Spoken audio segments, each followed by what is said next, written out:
Fala galera, Giovando aqui, mais um vídeo aí que eu vou postar no canal.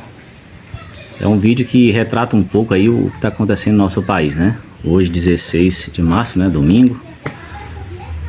A gente tem que mostrar o que está acontecendo, né? A velha mídia não mostra.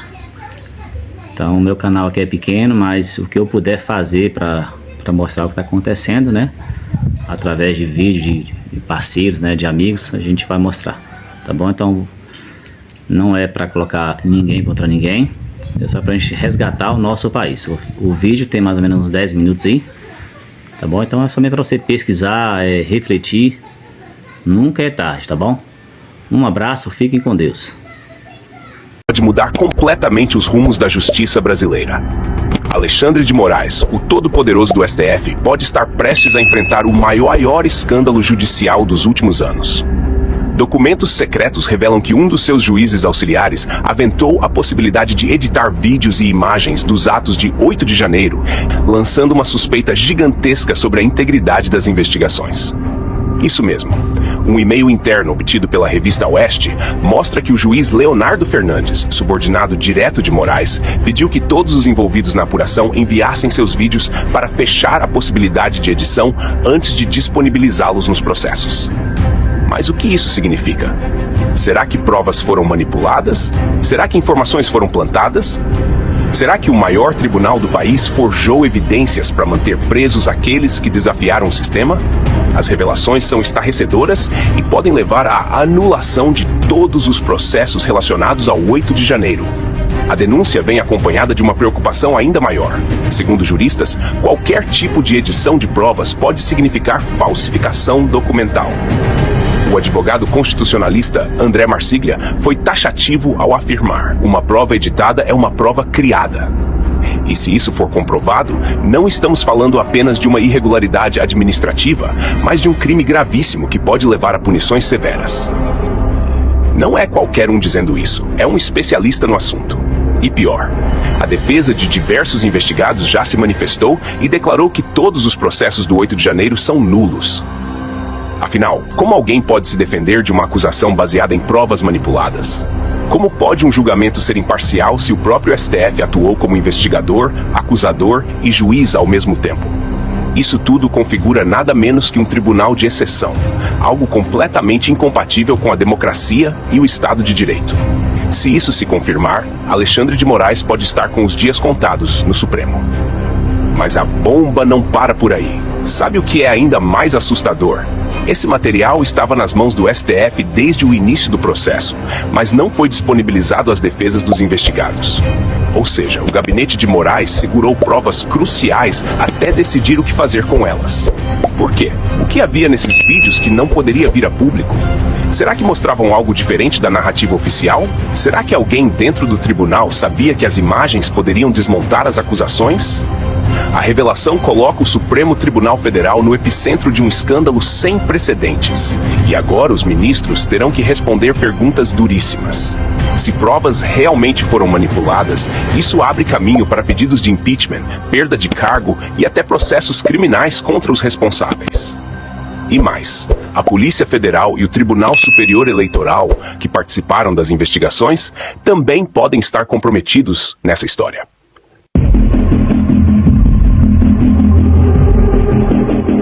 O que aconteceu com Felipe Martins é uma das maiores barbaridades já vistas na história recente do Brasil.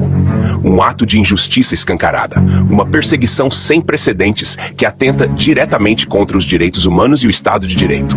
A revelação é estarrecedora. Alexandre de Moraes sabia exatamente onde Felipe Martins estava por meses. E mesmo assim, mandou prendê-lo com uma justificativa absurda e sem fundamento. Documentos sigilosos agora revelam que desde outubro de 2023, Moraes já monitorava a localização do ex-assessor internacional de Jair Bolsonaro. E mesmo tendo todas as informações em mãos, decidiu decretar sua prisão com base em uma narrativa completamente fabricada. Mas por que isso aconteceu? Qual o verdadeiro objetivo dessa perseguição? A resposta é chocante e revela um padrão de abuso de poder jamais visto. A pergunta que não quer calar é: se Moraes já possuía a geolocalização de Felipe Martins há meses, como pode justificar sua prisão sob a alegação de uma viagem aos Estados Unidos? Essa é uma contradição gritante que expõe o grau de manipulação que tem dominado as decisões da Suprema Corte. E não é só isso. Documentos revelados mostram que o próprio STF, a Polícia Federal e até a Procuradoria-Geral da República sabiam da verdade.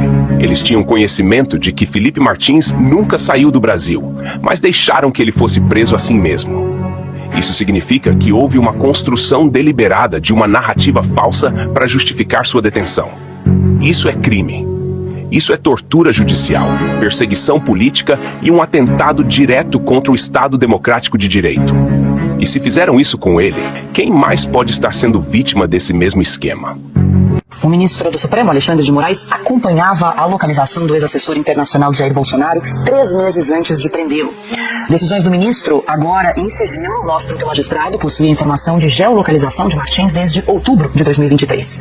De acordo com a reportagem, em 24 de outubro daquele ano, Moraes expediu ofícios às operadoras de telefonia Vivo e TIM e também ao aplicativo de transporte Uber para obter o paradeiro de Martins. Procurado por Oeste, o gabinete do ministro não se manifestou sobre por que mandou prender o Felipe Martins com base na viagem aos Estados Unidos, se tinha desde outubro dados referentes à localização dele no Brasil havia 3 meses. Por isso, disponibiliza os documentos, os despachos, as decisões do ministro, em que ele pede a quebra do sigilo ali telefônico do Felipe Martins do ano de 2022 e 2023, ou seja, 2022 teria sido o final ali, dezembro de 2022 teria sido a data que ele teria, em tese, viajado aos Estados Unidos. Mas como a gente acompanha pela documentação, o ministro já tinha tudo em mãos em relação aos deslocamentos de Felipe Martins. Agora fica claro, ainda mais claro, que o Alexandre de Moraes sabia onde o Felipe Martins estava. Ou seja, prendeu porque quis, não foi por causa da viagem. Augusto. Essa história do Felipe Martins é uma das, repito, mais torpes conhecidas do mundo e não tem fim. Bom, o ministro Alexandre de Moraes está mentindo. A justiça que ele representa está mentindo para manter ainda, sob meia liberdade, é o que ele inventou, uma das invenções, ele continua usando o tornozelo.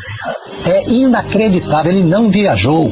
O que falta apresentar, como prova, não devia apresentar nenhuma. Quem tem de provar a culpa é o acusador. Ele apresentou todas as provas e, por escolher como advogado o nosso desembargador Sebastião Coelho, ele acrescentou mais um motivo para perseguições. Vão esclarecer o caso do nome falso, a viagem que ele aparece como Felipe. Alguém atuou, da Polícia Federal, provavelmente. E isso vai ser descoberto. Isso só perdeu completamente o juízo, e a vergonha. A própria PGR sabia da geolocalização do Felipe Martins, a Polícia Federal sabia, o Alexandre de Moraes sabia, todos eles sabiam que o Felipe não tinha saído do Brasil, como se ele tivesse cometido um crime, se ele tivesse saído, e mesmo assim ele foi preso. Isso atenta diretamente contra os direitos humanos globais. Aí já saiu da esfera da censura. Vejam bem, já é outro caminho contra os direitos humanos de uma maneira geral no mundo. Ou seja, o Alexandre de Moraes, ele fica abrindo leques e mais leques contra ele próprio. A denúncia já está sendo chamada por juristas de um dos atos mais torpes já registrados no país. Segundo especialistas, Moraes e seus aliados fabricaram uma justificativa para manter Felipe Martins atrás das grades, mesmo sabendo que ele era inocente. Isso vai muito além de censura. Isso fere direitos humanos básicos. E agora a repercussão pode ultrapassar as fronteiras do Brasil. A própria ONU e entidades internacionais de defesa dos direitos humanos podem ser acionadas para investigar esse abuso de poder sem precedentes. Afinal, se um cidadão pode ser preso com base em uma farsa judicial, então ninguém mais está seguro nesse país. A questão agora é: qual será a resposta da sociedade e das instituições diante dessa atrocidade? E mais importante, quem será o próximo alvo desse regime de terror togado? O cerco está se fechando e Alexandre de Moraes está cada vez mais cercado pelas próprias contradições. Até quando ele conseguirá sustentar essas decisões absurdas sem enfrentar as consequências? As denúncias já estão circulando e o clamor por justiça está crescendo a cada dia. Será que a sociedade aceitará calada esse tipo de abuso? Será que o Congresso ou mesmo tribunais internacionais irão agir? Uma coisa é certa, esse escândalo está longe de terminar e a pressão só tende a aumentar. O Brasil e o mundo estão de olho. O Brasil está diante de um momento decisivo. Se a denúncia for confirmada, isso pode levar à maior crise da história recente do judiciário. Afinal, se um ministro do STF está envolvido na adulteração de provas, como confiar no sistema de justiça? Como acreditar que julgamentos são justos e imparciais? O Congresso Nacional pode ser pressionado a agir, e a sociedade já começa a cobrar respostas. O que vai acontecer com Alexandre de Moraes? Ele será investigado? Poderá perder o cargo? Vai responder criminalmente? A pressão está aumentando e essa história ainda pode tomar proporções gigantescas. Compartilhe essa notícia no máximo de grupos do Zap que você puder.